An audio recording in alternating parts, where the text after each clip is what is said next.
right now!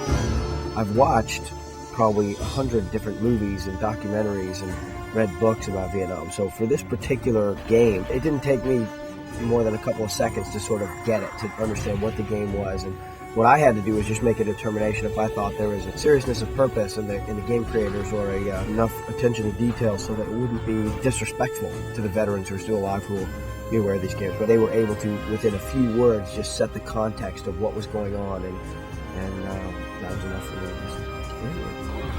Open fire!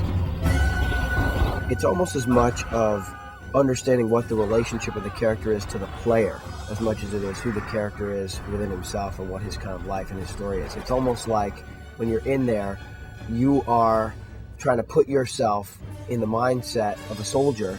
Guys I bunked with last month told me about the sounds, man. When I was 12 years old and I was doing Goonies, I was driven to work and back every day by a guy named Peppy. And he would tell me these stories about his experience. He was a corpsman in the Navy, and he was stationed with the Marine Amphibious Unit. So it kind of encoded in my consciousness a sense of the war. Beast through fire superiority, man! I almost feel like I'm part of a movement, and that movement is into pushing creativity into this interactive realm. The technology has gotten so sophisticated, and also each project like this, there's so much creativity that gets poured into the animation that you develop a level of trust. They're actually embedded in this game are some issues and ideas, and it comes across very subtly, but some of the race relation issues and some of the other kinds of political and social dynamics. Like, they want to get it right because they want it to feel real. It does something to you when you put yourself in that mindset. There were certain moments when I'd scream myself hoarse and we were getting ready to do this sort of death scene. If you need a doctor, just hang in there.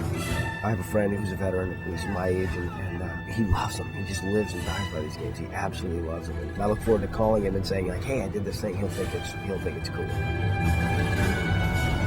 I love video games, and I know a lot of soldiers who actually love playing the video games too. And I sort of thought, well, they would dig this. They'll be the first ones in line to buy this video game in the stores.